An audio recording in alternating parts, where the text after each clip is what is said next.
It's time for the Douglas Coleman Show. Mr. Smooth and Savvy is joined by guests from all walks of life. From the entertainment industry to authors to political and social commentators. The famous and not so famous. The controversial and the light and fluffy. We have it all. Now, here is Douglas Coleman.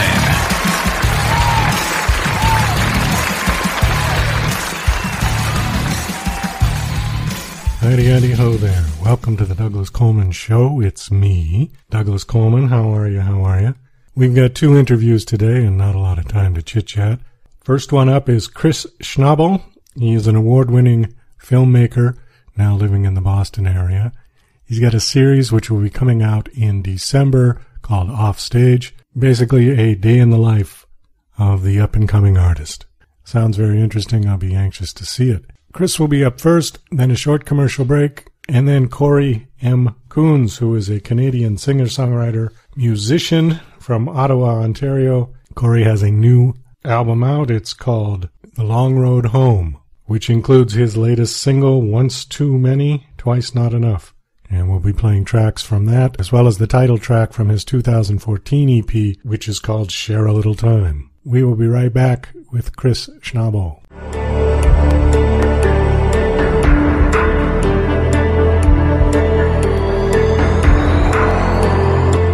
Okay, please welcome to the Douglas Coleman Show, Chris Schnabel. Hi, Chris. How are you? I'm doing good. How about yourself? Oh, doing fine, thank you. Let's see. You got all kinds of stuff on your bio here, but basically you are a filmmaker, or what do you do? Yep, I do a lot of filming and trying to get some of my film stuff off the ground. All right, give us a little bit of your background. I noticed you're from the Boston area. I'm living in Boston now. I'm actually from New York originally. So how do you like Boston? Because I grew up there and I moved away in 2005, moved to Las Vegas. How do you like it? How long have you been there? So I came up here in about 2016. I started working for the Red Sox in their youth and fan division. And I've been doing that for a couple of years until recently I decided to move on to other things. I also coach for them for their youth camps and stuff like that. So it's a nice city. It's the history here is unbelievable, so it's really cool to be around, and there's a lot of stuff to do because of that. So it's a really nice city, and there's a lot of good opportunities up here. So, I like being up here. What are you doing with the Red Sox? I was doing their fan and youth division, so working with the kids and stuff like that for the Red Sox. That was the day job, and then when I'm not doing that, I'm doing the film stuff. Oh, I see. Okay. You've got a project that I was really interested in, and it's called Offstage. Why don't you tell us a little bit about that? All right, so Offstage is my pride and joy. I started in 2015, and we did one about Damon St. Cloud. He was a rapper from New Jersey.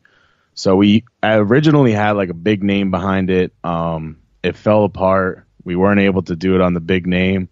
I reached out to Damon St. Cloud because I saw him on the Time Warner Cable Music Choice. And I was like, well, I've never heard of this guy, and he's pretty good. Let's see if he wants to be a part of it.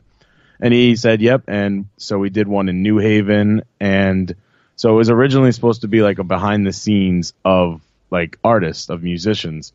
And then we had Damon come in, and I kind of wanted to change it up. Instead of just being behind the scenes, I wanted to change it to a behind the scenes of up and coming artists, because we have there's a ton of behind the scenes of just musicians that everybody knows, and we all know the backstories of musicians everybody knows, so it's kind of played out there, but there aren't many things you can find about musicians that are up and coming, the ones that work the 9 to 5 and then during their off time they're trying to sell their mixtape or put in shows or promote themselves or do something like that to try to make their name.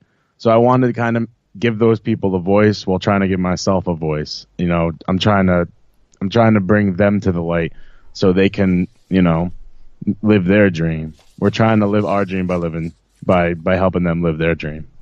So how many have you done? How many different bands? So the first one was Damon St. Cloud, and then we did one on Casey Grennan, our band Last Reach. And then we kind of went a little different direction. We did one on comedian Mike Kaplan, who's actually already pretty big. But we did one on him.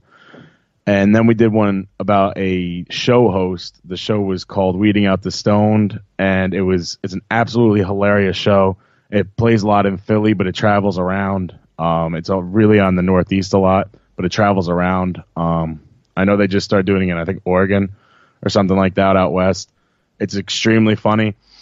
And then we went back to our roots. We've done one on a rapper named Bravo. We did one on a band called Country Band. Actually, my partner, his name's Brandon Gill. He's also from New York. He still lives down there, though. We actually went on a week-long Southern tour. We went to Nashville, and then we went to Athens, Georgia, and we did 4 different ones in that span. We did one in Connecticut, 2 in Nashville, and 1 in Athens, Georgia, in the span of like 4 or 5 days. We're up to about 5 done, 4 in editing, and about 5 or 6 pending right now. That should be done by the end of the year. Okay, so tell me a little bit about your process. Tell me how you get your footage and stuff. Do you just follow the band around, like to the hotel and their house? And it depends on who we have. So the process starts way before we even start filming. We either reach out or people reach out to us, and most of the time we'll do like a big post somewhere, or we'll have like word of mouth and be like, we are looking for bands. Reach out to myself, Brandon Gill, or our like email, which is just offstagefilm@gmail.com, and you send it in, and then we go through a lot of them. I know when after Damon, we did a big post, and we got after that we did Casey Grennan's. And before that, when the people sent in, we had in the span of a day and a half, we had about 80 bands reach out to us. Wow. And want to be a part of it. And the reason we picked Casey's is because she was already kind of big at the time. This is 2 years ago now. She's already kind of big at the time, and her band were like in high school. Like they were just getting into high school, and and her voice is like amazing. And they reached out, they told us the story, they told us about her and the band and everything about that, and the story was really good, and she was very talented, and we're like, this is who we want to do our next one on. So after we're done with that, we usually have we have people reach out to us, and then we pick what story we like the most. And unfortunately, we can't do them all, even though we want to, but that's how the process starts. And then we do like some planning. We try to figure out, where is this person? How could we structure it so it has a lot of good footage? And most of the time it's they'll do like an interview, or they'll do I know in some of them we have photo shoots, and some of them they just whatever they would do in a normal day. We tell them not to put on airs for the film. So don't go, you're going to an expensive studio when really you just record in your room, you put a microphone in your closet. Like, we don't want you to put on airs. We want to show people what it's like for you coming up. And one of them we have coming up, his name's Bravo. That's what he does. That's how he records. He has a station but at the end of his bed, and then he puts a microphone in his closet, closes the closet door, and that's his studio. Like, that's the kind of stuff we want to show people. We don't want to show people, you're going to an expensive studio that you can barely afford because you're trying to show off. So the day process, we get there usually in the morning, sometime early in the morning. We start setting up. We'll do a pre-production meeting then, because a lot of the times these people live far away from us. Like, example, we had 2 in Nashville. It's hard to do a pre-production meeting like any time before that. So we'll usually go and we'll do a pre-production meeting in the morning. We'll start laying out the times and where we're going to be, and then we'll go from there. That way we know how to set up the shots, where to be, things like that. The process only takes 1 day. It's a day in the life. It takes literally 1 day, and we like to end it with a musical, like one of their songs live at the end of it. That's not how all of them end, but that's how a lot of them end. Okay, so how big of a crew do you take with you? That's the best part. The crew, our biggest crew we've ever had was 6 people. Most of the time it's 2 to 3 people. It's not a lot of people. Brandon Gill and I, we both went to the University of New Haven, and we studied production there.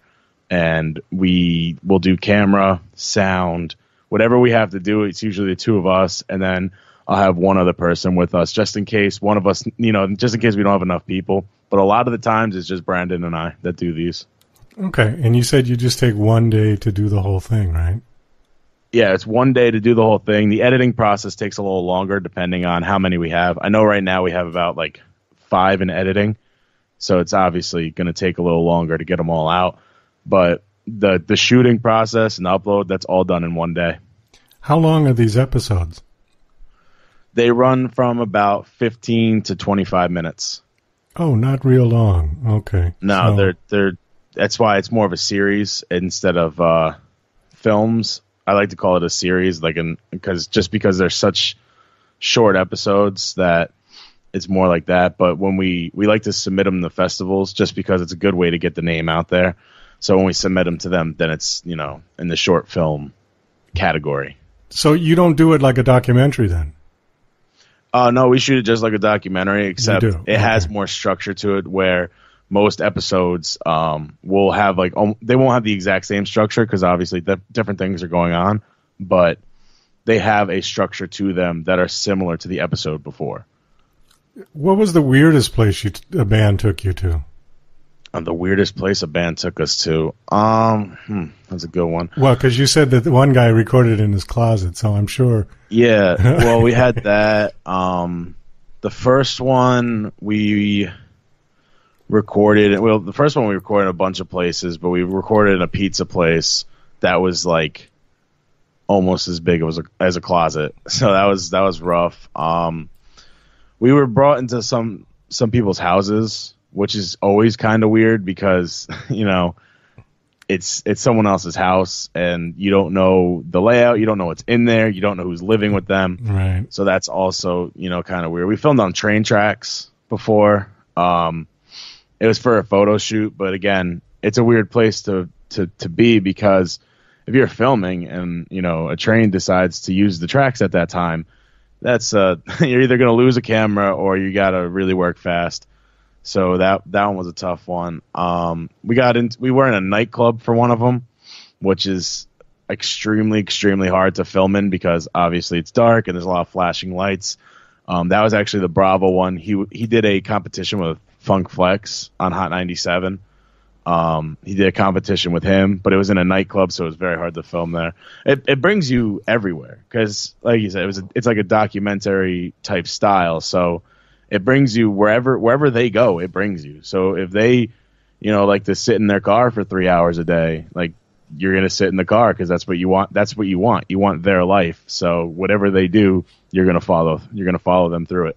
Has anybody gotten picked up as a result of your films? Somebody got, I hate to use the word discovered because that's such a vague term these days, but do you know what I mean? Maybe they got a record deal out of it or a film project or something. I mean, we've had people really blow up after we've done it, but I don't like to think we are the reason, because everyone we choose, we think is extremely talented. I know Brandon and I know for a fact both listen to the artists that we pick. They're on our iPods. We actually just enjoy their music. So we don't like to think it's because of us anybody gets discovered. Maybe did it help somewhere?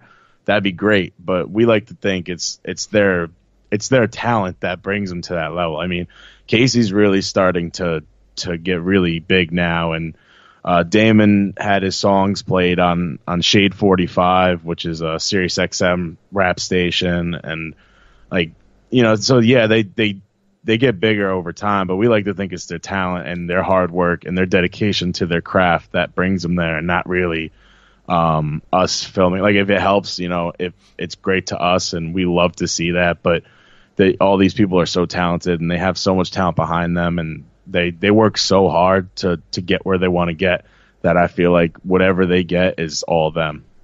Let's give people who may be listening to this who might want to submit to you, let's give them a little insider tip.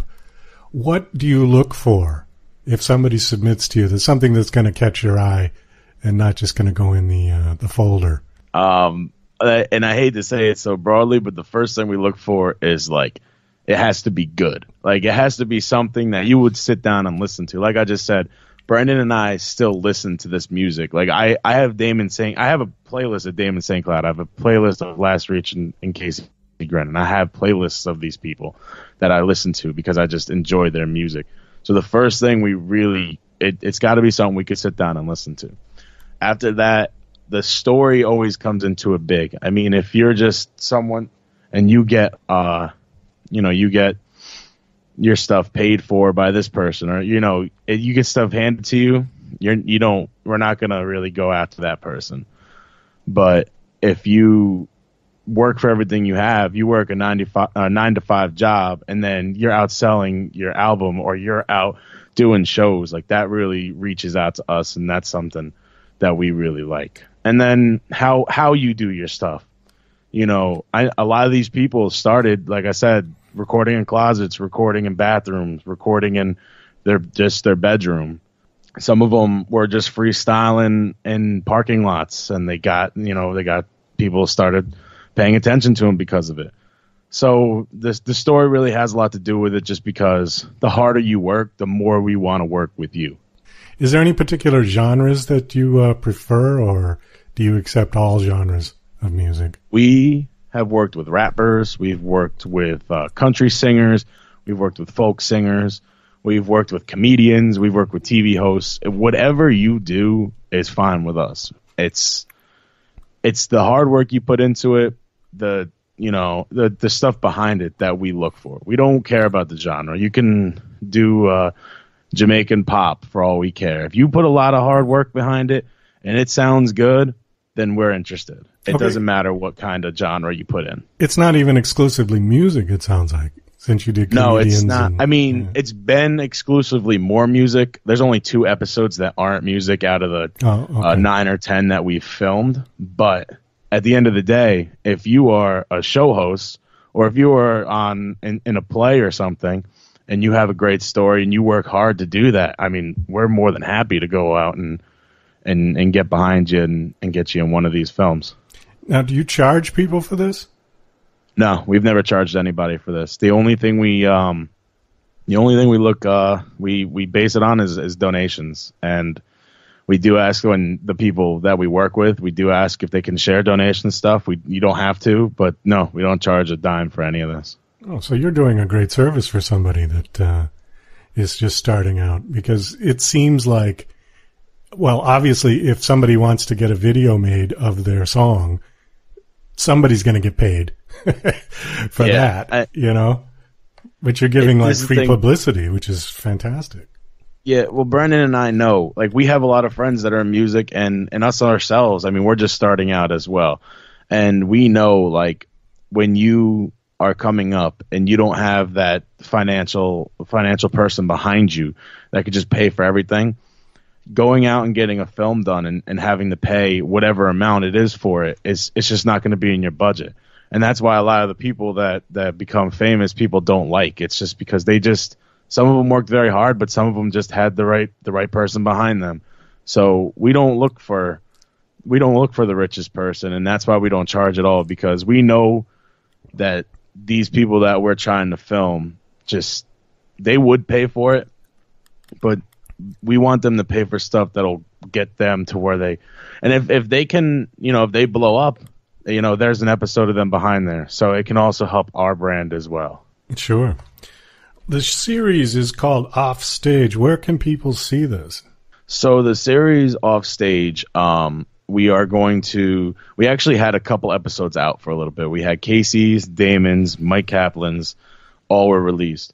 And we actually pulled them back because we want to release them all at once. So instead of just watching episode by episode, you can go through and see like the different stories, because Casey's story is a lot different from Bravo's story. And there's another one. He was from Athens, Georgia. His name's T-Rex the Tyrant. His story is a lot different from country band Shane Cook, who is the one from Nashville. Like, instead of going through and watching this person's, I want people to go through and see everyone's story all at once.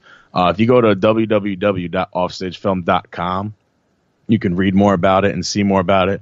And then we're going to try to get some of these episodes out by the end of probably December 2018 to January 2019, just so we can put them all out at once. So it's one big episodic adventure instead of, 1, 2, 3. Although the weekly thing is nice, and I know people, a lot of shows like to do the weekly stuff. I'd rather put them all out at once, and everybody can just see everyone's story and appreciate everyone's story that we tried to capture. Okay, so they are out now, or they're not? They're not yet. So we did release. We did release 3 of them, but then we took them down because we'd rather have them all released at once than sporadically throughout. And so we don't want Damon's to be out for a year, and then Casey's is out for 6 months, and then we wait. And then we put 3 out. Like, I don't want to do it. I want to do it all over the place. I'd rather do it at once. And we're aiming for December of this year to just release all of them, because we still have about 3 or 4 we're filming this year, and there's a couple in editing. And once we get that all finished, we want to put it all out for people to watch all at once. Oh, you're going to do it on your own website, or is it going to be YouTube? We're doing it on our own website, and then we're also talking with a couple of places to have it streamed. But until those are finalized, can't say too much about that. But we are talking to a couple places to try to have it streamed. Non-disclosure agreement, yeah. Yeah. We don't want to mess that up now. No, definitely not. All right, Chris. Well, listen, we got to wrap this up. It was great talking to you. I hope this thing does well, because I really like the idea. I think you're doing a great service for up-and-coming musicians. I'm a musician myself, although somewhat retired from music, and I wish there was even such a thing back when we were doing it. We were doing it in the early 80s, so it was long before the internet and long before nice digital cameras to do your filming, And I don't think we could have got somebody with a 16 millimeter film camera to follow us around for free. That just wouldn't have happened. So I think what you're doing is great. I hope it takes off. I hope it's a success. Thank you. And you know what? We do too, but at the same time, as long as these artists' names can, if we can help them even the smallest step, it means so much to us. All right, Chris. Great having you on the show. Thank you. Thank you for having me. You're listening to Mr. Smooth and Savvy right here on the Douglas Coleman Show. We'll be right back after these commercial messages. Hi there, this is Stuart Epps from the UK, record producer, engineer. You might have heard of me. I've worked with artists from Elton John to Led Zeppelin to Bad Company, Twisted Sister, Robbie Williams, Oasis, many, many great bands and artists in the past and the present and hopefully in the future. But you can work with me as well. All you got to do is get in touch with me on eppsmusicproductions.com. That's EPPSproductionsmusic.com. And I can help you with your productions and with your recordings. A lot of people do home recordings now, which you can only take so far. Maybe they need a bit of professional help. So get in touch with me and we can sort it out. And thanks for Douglas Coleman for giving me the spot. Thanks a lot. Cheers, bye.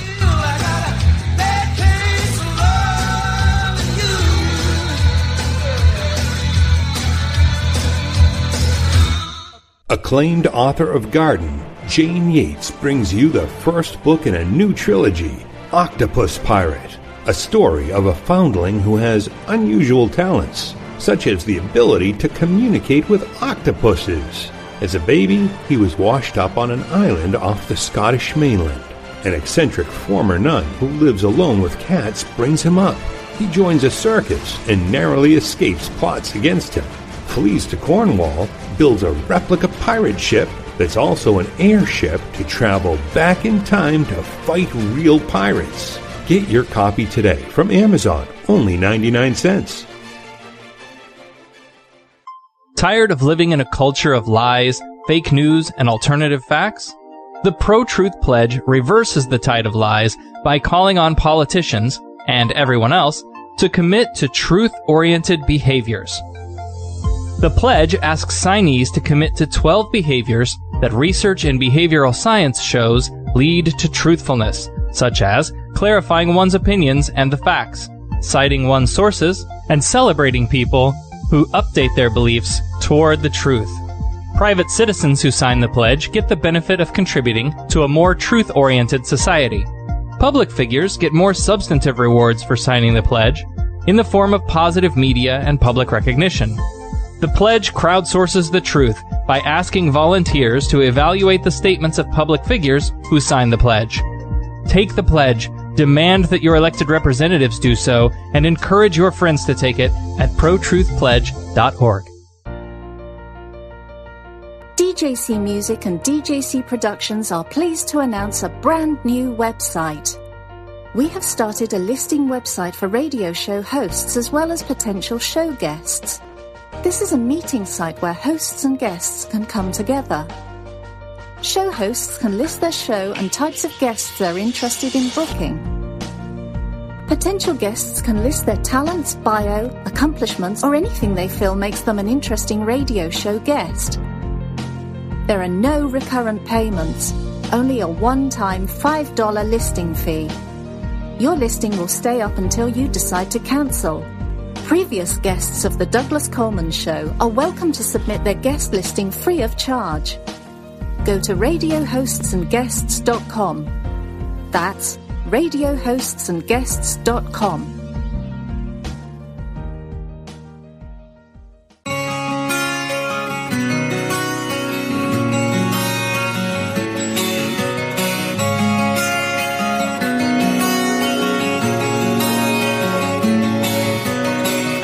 Things I've been wanting to tell you,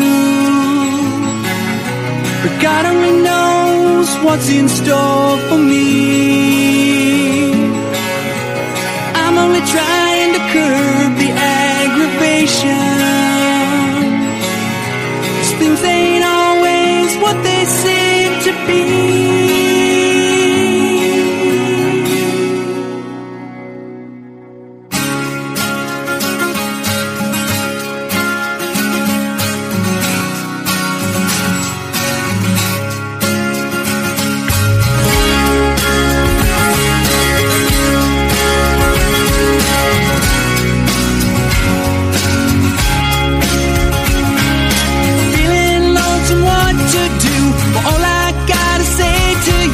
Share a little time with me.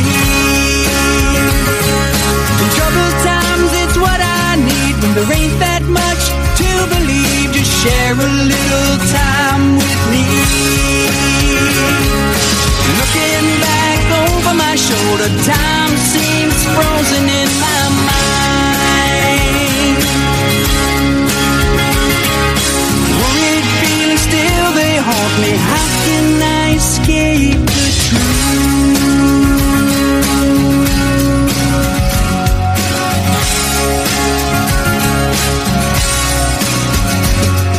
So many thoughts of things to say, but nobody wants to bear the blame. Just share a little time with me.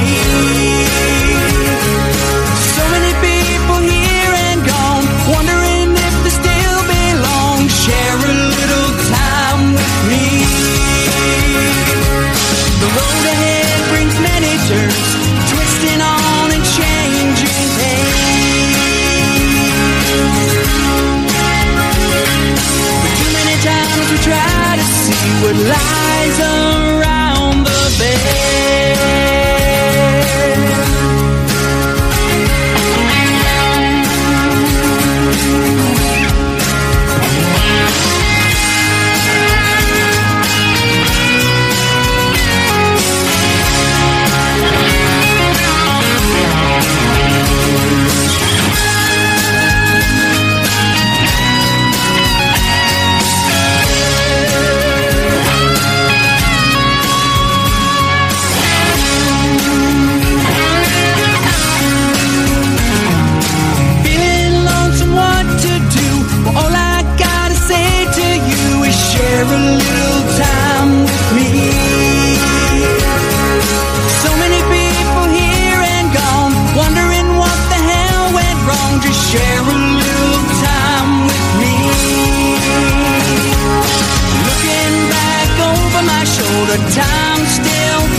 Okay, please welcome to the Douglas Coleman Show, Cory Coons. Hi, Cory. How are you?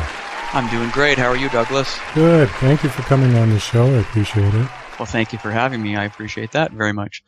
Let's see. You are from Ottawa, Ontario, Canada. We've had quite a few Canadian musicians on, and I almost moved to Toronto in 2004. I was really amazed at how much better the music scene was at that time, and perhaps it still is, than it is in the States. I don't know. I got tired of the Boston music scene, and when I went to Toronto, it was like, for such a short flight away, it was such a different world. I mean, there were just great clubs with great live rock and roll music, and I really enjoyed myself in Toronto. Is the scene that different in Canada, do you think? Well, that's pretty cool that you feel that way, actually. I used to travel in the States, actually, in the late 90s with a touring retro band, and I always found the Southeast to be much different and much better than where my scene is here in Eastern Ontario, just south of Ottawa. So I guess there are differences, but I mean, I always kind of found up here, it's more like in some of the clubs, you're kind of competing with the people watching the hockey games and stuff if you're playing in a bar or something. You know, the hockey game's out in the corner and there's some people playing pool sort of thing. Not every club, but some of the, smaller type clubs, I guess. But and then when I went to the States in 98, which was quite a long time ago, it was all about the band. It was all about the music. I mean, the people came out and they followed their bands and their acts, and the clubs, I guess the college scene was kind of, the universities was like the frat houses and all that was pretty huge, I guess, at that time, what I was doing with those guys. So, well, I guess it just depends what clubs you went to. Now, I've heard these days that the Texas scene is really, really hopping. That, that there's just live bands with really good music all over the place in Texas. Yeah, I've heard that too. Yeah. Austin, I guess. Yes, Austin. Yeah. That's the one I've heard. So, maybe it just moves around, Maybe. Because at the time that I was in Boston, I thought the music scene had died. Because it was great when I was a kid in the 70s. Growing up, there were just bands everywhere. And that's kind of, a lot of bands that made famous. I mean, like Aerosmith was one of our, sort of hometown bands. And, definitely. And then it just kind of died out. I don't know. I kind of feel the same with Ottawa, actually, because there was so many really cool clubs in the late 80s and 90s. And then they just all kind of went by the wayside. There's still a few. There's a couple that are still kind of happening and stuff, but it's just not like what it was, like with, 20, 25 really good clubs happening at one time or something, Now, my geography of Canada is not that great. How far is Ottawa from Toronto? About 4 hours, 4.5 hours tops, maybe. Further than I thought. Okay. Now, is it north of Toronto? Would have to be, it would be it? northeast of Toronto. Like Toronto from me is west. Southwest kind of direction if you take the 401 highway right along the St. Lawrence River, which borders New York State here, not far from where I am.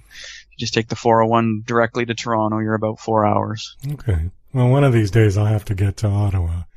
I've seen precious little of Canada, and the short times that I've spent up there, I really enjoyed myself, so I have to try to get back up there again. Tell us a little bit of your background. Tell us what you did when you were growing up. I know on your bio it says you've been playing music since you were 13. I don't know exactly how old you are now, but... Yeah, actually I'm in my mid-40s now, so I've been doing this a long time. Right. Yeah.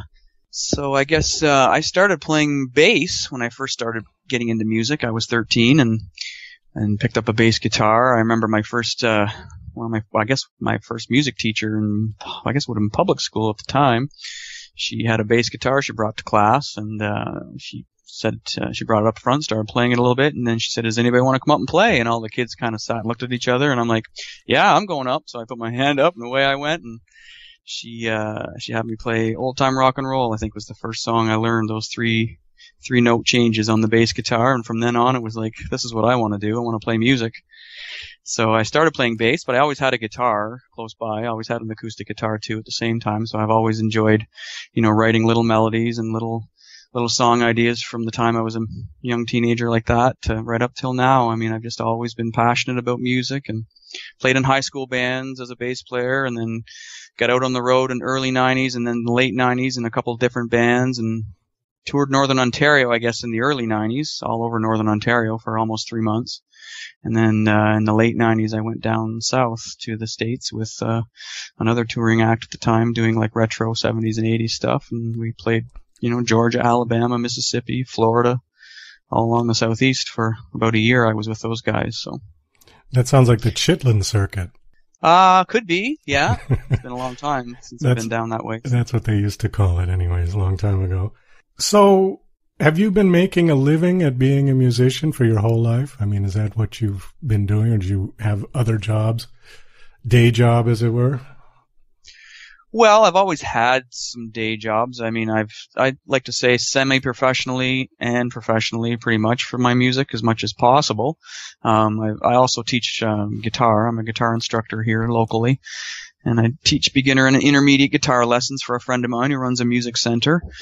So I try to keep music, as much of my living as I can. These days, I've always had jobs in my life throughout the time I started up until now. My family actually ran a golf course for many years just here in my hometown. Oh, wow. So that was a family business that we had, did for probably 18 to 20 years. So that was a big part of my summers every year.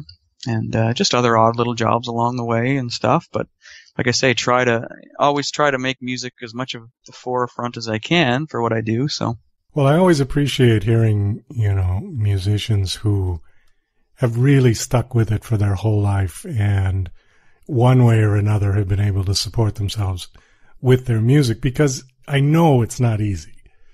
And no, it's got its challenges, that's for sure. It's not a 9-to-5 job. You're lucky, really, if you can get enough gigs that you can make ends meet, because going out on the road costs money. So it's not like just getting in your car and driving to an office and you sit there all day and they pay you. You've got to shell out money to get to where you're going, for lodging, for, all kinds of stuff. And the money that you get back typically from clubs doesn't quite cover it, or just barely covers it. Yeah, definitely. I mean, the road is a tough thing. I mean, when I was on the road last time, like, I haven't really done a long road trip in many years as far as being on the road, lots of local excursions on weekends, and then into the States in northern New York State for some shows and stuff through the sort of early 2000s era, I guess, and into Quebec, Quebec, Canada and stuff, but not touring for any length of time. As far as, I guess, my latest recording project would have been 8 days straight away from home, 8 to 10 days, when I flew to Vancouver, Washington with my guitar player Mark to work with Ron Nevison again on the new record. So that's kind of the closest to being fully on the road. Hopefully we can promote this new record and maybe look at hopefully getting out and doing something in the new year or something would be kind of cool, Oh, definitely. Now, back in the old days, people toured to promote a record. And it seems like these days it's the other way around. Yeah, a lot of artists seem to use the internet, which is obviously a big vehicle for your music.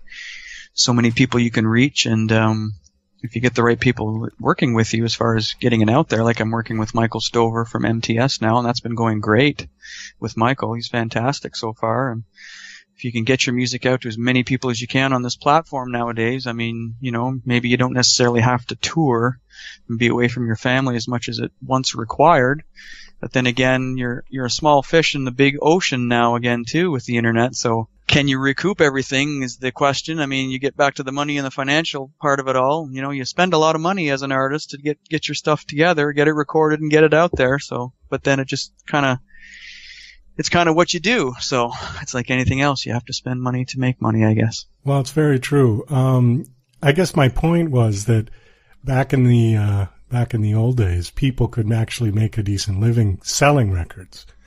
That's right. Yeah. And now what it seems like is that people make the bulk of their money doing live performances, and then they sell the CDs at the door, where people typically might not buy it off of Amazon for $10. But if they come to see you, they'll buy it in the lobby. So it's switched around.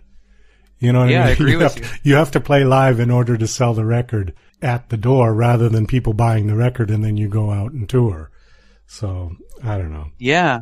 The whole industry it's changed. it's all been turned upside down with the internet. Good and bad. I think it's gone both. Yep. Kind of cuts both ways. Well, speaking of the new album is called, what is it called? The Long Road Home. The Long Road Home, okay.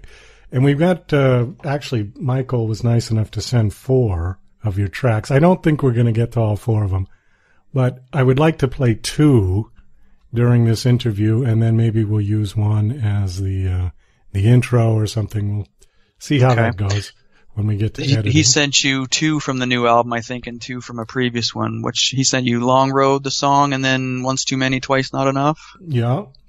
Yeah, so those 2 are the new ones, and then I think the other 2 are from Share a Little Time album that I released in 2014, but I'm not sure. If you name them off, I would let you know. Yeah, well, you're right. And then I've got 7 Year Itch and Share a Little Time. So. Yeah, they're from my EP, Share a Little Time EP, so. Okay, well then let's do the 2 new ones in the show. Let's do, the single is Once Too Many, Twice Not Enough. Yeah, that's the new single, yeah. Okay, tell us about the single and we'll play that one now. That's kind of, I guess it's a bit of it's a melodic sort of rock song. It's kind of got that sort of upbeat, catchy chorus to it. It could kind of cross over a little bit to the sort of roots rock, country rock vein, but the album itself is more of the melodic rock direction, kind of where I kind of grew up and all my influences and stuff. But this song, I think the chorus just kind of talks a little bit about life being a gamble in some ways, and you have to take the right chances or you might get stuck, sort of thing, and take the right chance in life, man. True enough. All right. This is Once Too Many, Twice Not Enough by Cory Coons.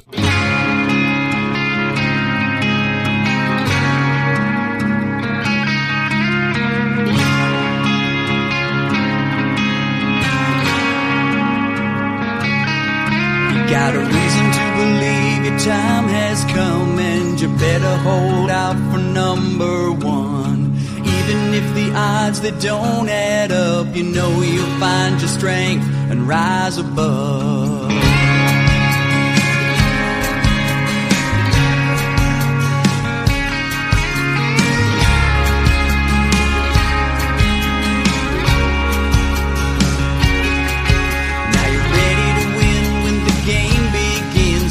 No time to lose, I'll say it again. If you don't watch out, they might call your bluff and draw you out when the feeling comes on.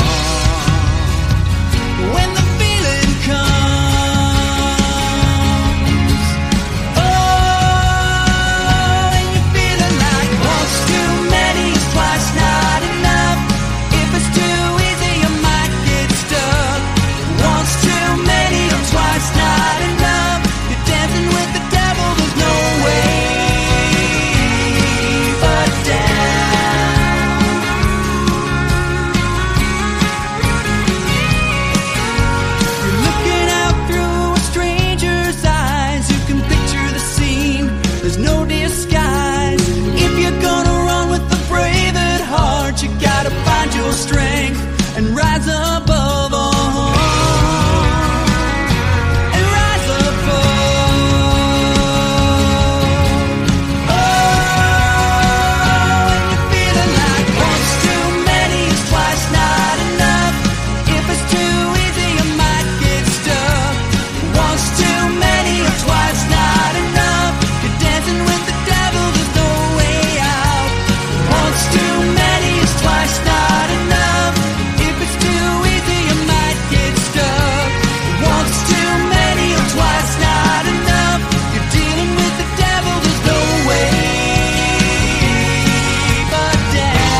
better hold out for number one.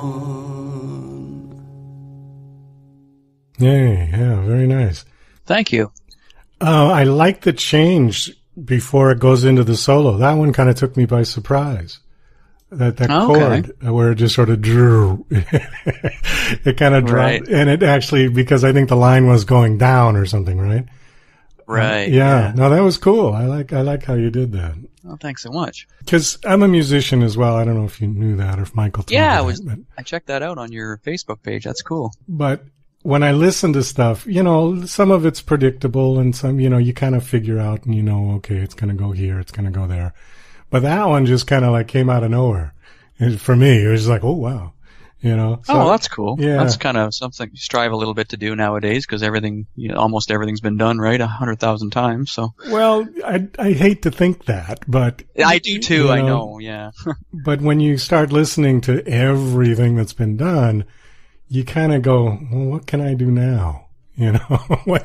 What's going to be different about this song, But, I think there's still a certain amount of untapped area. Maybe. I'm not sure.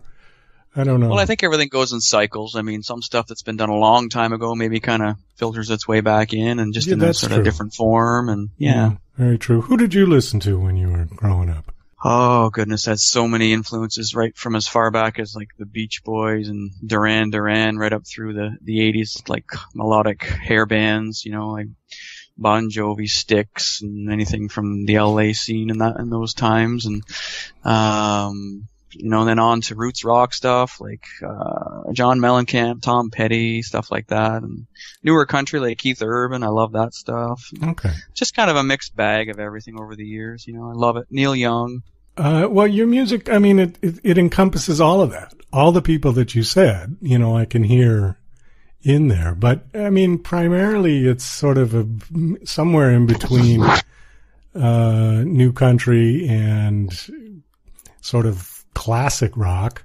Bryan Adams came to mind when I was listening. Another big, listening to your music, but I think more your voice. I think your voice kind of sounds a little like his, but then the style of music too. No, but it's nice. It's good. It's I like it. A nod to Michael Stover. I've never had any bad music come through him.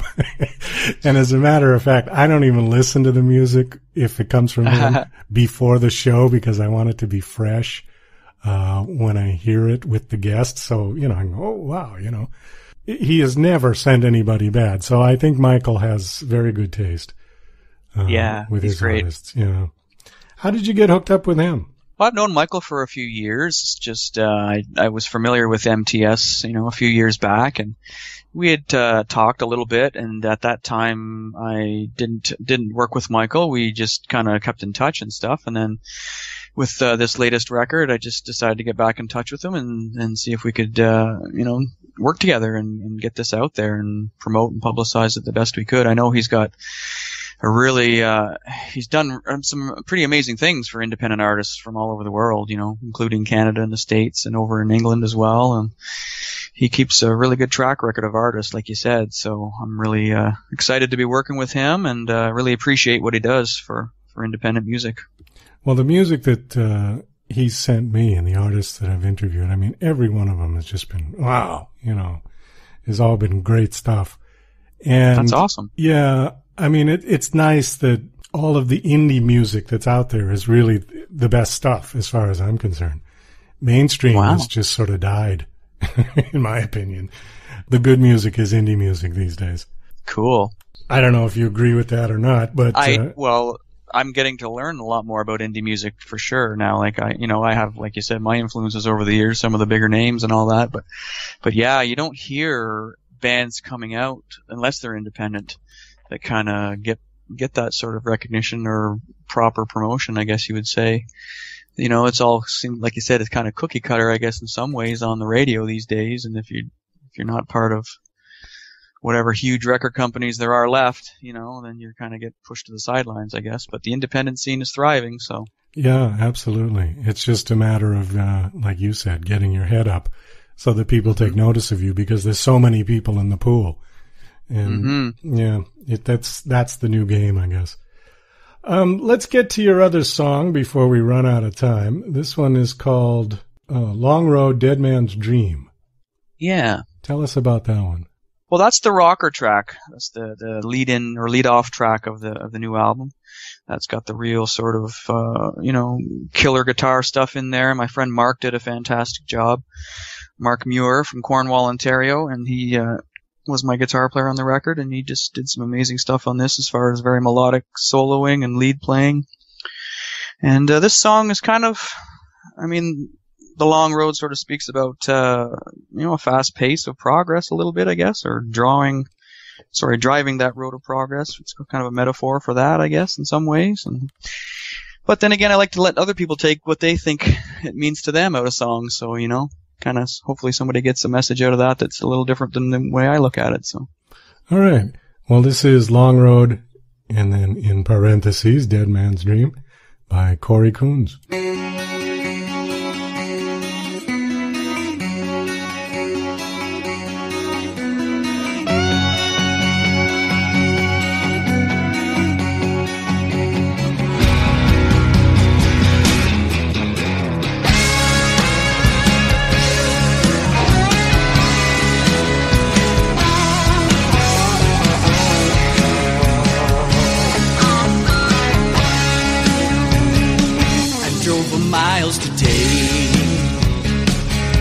The sky was gray.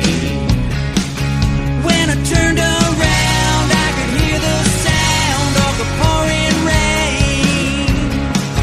Now it's all been said.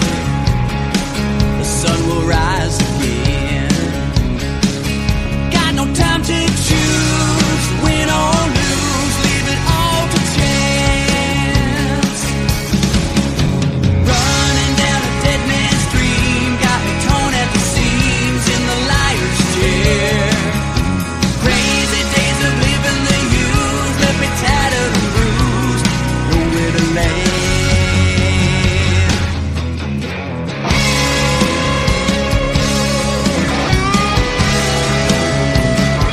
The wind is crying your name with the times of change. We roll the blacktop bare, trade our devil's wares like a fool on the land. But it's all been said, we're at full speed ahead. In the face of time, on the road we drive, on the flesh and skin. Running down a dead man's dream, got me torn at the seams in the liar's chair. Crazy days of living the use left me tattered and bruised, nowhere to land. Long road of sleepless nights, better hold on tight to the steering wheel. Running down a dead man's dream, I'm torn at the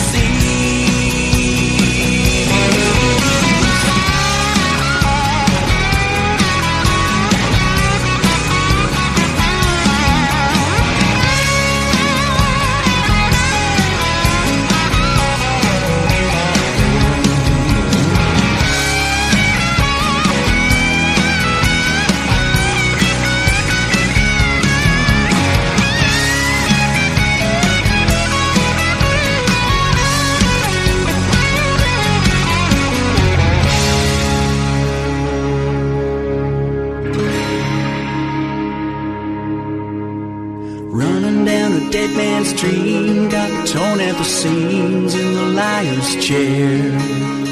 Crazy days of living the use left me tattered and bruised, nowhere to land. Long road of sleepless nights, better hold on tight to the steering wheel.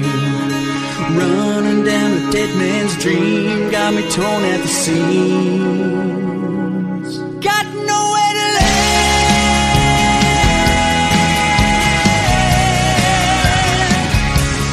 Nowhere to land.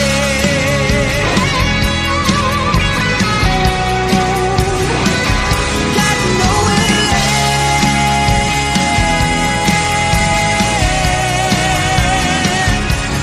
Nowhere to land.